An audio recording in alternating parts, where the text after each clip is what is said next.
Why don't most people know about this? Like, why is this kind of like a hidden gem? Because one thing that I'm thinking about, right, as us in this new day and age, we're trying to sell to people, right? Yes. We're trying to sell to our peers. We're trying to Yes. sell to, Hmm. the masses and appeal. But if the government got $800 billion that they trying to spend, why don't nobody know about that? Well, here's the thing. They say, hey, they do have it out here, but they don't tell people how to structure their business in Okay. order to get it. Okay. And that's where I come in at, because Mhm. I tell you, hey, this is how you need to look on paper. You know what I mean? I mean, it's people saying, "Hey, we got a contract here. We got a contract here."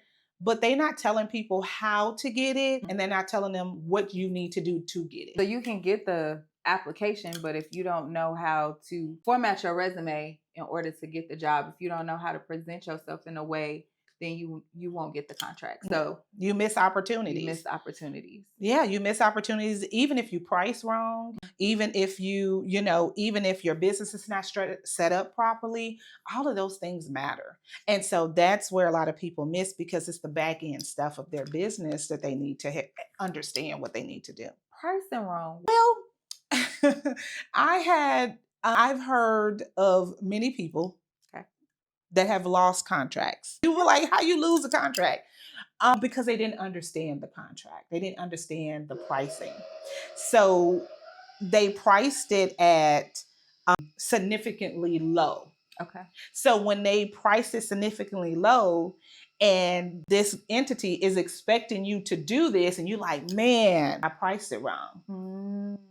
So now you losing money, And you don't have, probably don't have and the then bandwidth you, to support it yeah, because you're not making enough money on the service or the and good. you didn't understand Yeah. the process. You didn't Mhm. understand what was in front of you. And so that's where I come in, because I help you understand these proposals, because the government has a different language than us. And I'm sure it's trick language because that's what, even just like hearing the things that you're explaining about this or saying, hey, there's so much, so many different opportunities. And of course, a lot of people don't know about it. I feel like it's because there's a lot of like red tape. It is. It's a lot of, It's not easy, but I feel like if you stay in it, stay the course, it will change you. can anybody do this? Anybody, Anybody. anyone. Okay. You can have a record and you can have bad credit.